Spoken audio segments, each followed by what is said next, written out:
if I could ask for just one thing, it's not a subscription. It's not for you to put comments on my video below, although you've been very kind enough to do that in the last few days. I would like to get 100,000 views on a video in future. That's all I ask for. Nothing more, nothing less. And on that note, folks, let's get on with today's video. Did Predator just get Disney-fied? Yes, it did. Uh-oh, retard alert! Retard alert, class! And yes, ladies and gentlemen, Grace Randolph wants you to forget she used to be a tub of lard once.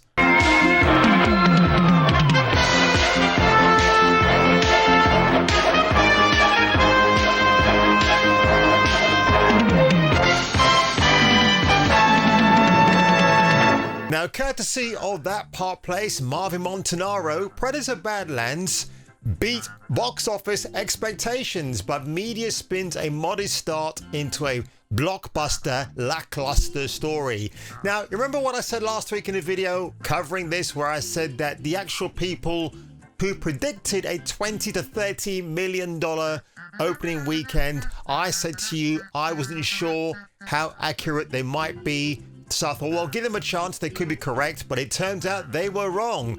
So let's have a look at this. Hollywood is celebrating the Predator Badlands box office like it just snapped half the universe back into existence. How funny and how true. And again, when I reflect upon my review for Predator Badlands, which by the way is the most successful film review I've ever uploaded on my channel. I don't know why that was the case, but I took a different approach and it seemed to have paid off. But look, I love Elle Fanning, but I do agree with the negative sentiment out there that her character of Thea was annoying at times, just babbling on and on and on and on.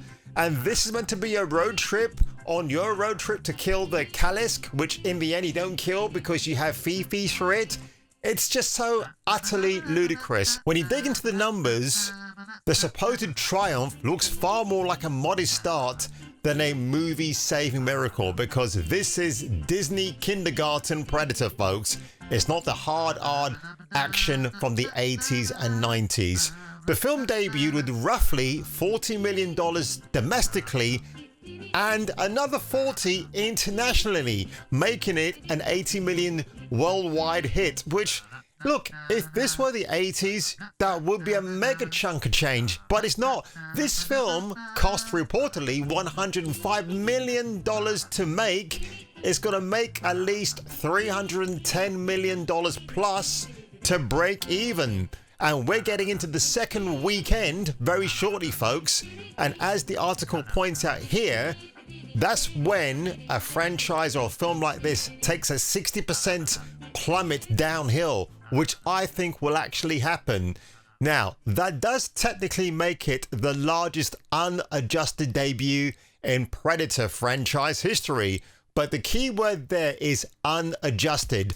Once you account for inflation, 2004's Alien vs. Predator, which by some strange coincidence, folks, I have right here the double bill, which I cannot wait to watch later on. Between you and me, I've never actually seen these films because at the time they were released, 2004 and 2007, not 2009, as I said before in a previous video, I was put off by the fact that these weren't very good. But after Badlands was released last week, people are now saying, oh no, these are actually really entertaining films. And I don't know why they haven't got their own 4K treatment, but I guess it might be a licensing agreement. I don't know, but I cannot wait to watch these. But back to the article here, folks. Still, the one thing that Predator Badlands undeniably achieved was beating box office projections, because the industry outlet Global Box Office made a prediction that the range will be 23 to 32 million, meaning the film outperformed expectations by roughly 25 to 70%. That's no small feat for a legacy franchise that's been limping since Shane Black's The Predator in 2018. Yeah, I know, that film left me a bit befuddled. By the way, at the end of this video, I'll tell you a little story about that version of The Predator. You'll be quite surprised to learn what I already knew. Now, this was the global box office tweet where they said it was going to make that much last week, and obviously they fell short of their own prediction there. But outperforming soft projections and delivering a genuine hit are two very different things. With a production budget of around $105 million, and I've said all the rest there, so I don't have to repeat it again, early indicators don't suggest a Marvel-sized multiplier. The franchise historically burned bright and fast, with the second weekend declining exceeding 60%. If that pattern holds, the film could land closer to, oh my god, a global earning of $250 million, leaving it short of profit and somewhere in decent but disappointing territory. Again, James Gunn's Superman claimed a similar thing when really that film cost at least a rumored up to $400 million. So it would need to have made $800 to $900 million to actually turn a profit or break even. And again, when all those leaked reports came out that James Gunn's Superman cost $300 million in excess of, yep, old JG denied the rumors, didn't he? Meanwhile, the press narrative feels strangely inflated. Mainstream coverage from trade publications frames Predator Badlands as if it shattered every record known to man. In truth, it simply did better than the industry's low expectations for another mid-budget sci-fi revival. There's an accomplishment, sure, but not the cinematic event the headlines imply. It's also worth noting that the past weekend was one of the softest overall box office frames of 2025, which allowed Badlands to secure the top spot with little competition. Paramount Regretting You earned a steady $7 million. In its third week, Black Phone 2 pulled in $5.3 million. Respectable holds, but hardly pressure on a tentpole release. It's such a well-written article, and it's so true. The context matters. Disney and 20th Century Studios need franchise wins that justify expensive reboots, not films that look strong only because the bar was low. If Badlands stalls short or breaking even, it may end up as another cautionary tale about overspending on IPs that peaked decades ago. Ouch. I mean, oh, there's more to come. So yes, Predator Badlands beat the forecast. Yes, it's a technically posted franchise best weekend, but calling it a blockbuster is like calling a field goal a Super Bowl victory. It counts on the board, but that's not the win the studio really needed. Oh, it's so utterly hilarious, isn't it? I just can't get over how much there's defending going on for this film. Oh yeah, and that's the other thing I wanted to mention about The Predator from 2018. So I was lucky to have caught John Roker, that moron, on a Collider episode. I love the Schwarzenegger film. It's fun. It's a fun macho B move. And yes, they're coming at it from a much more inclusive approach.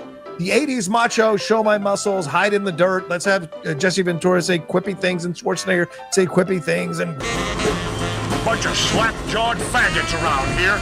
This stuff will make you a goddamn sexual tyrannosaurus. Just like me. Where he talked about, I think it was a CinemaCon event back then, where he talked about seeing a very uncut version of that movie.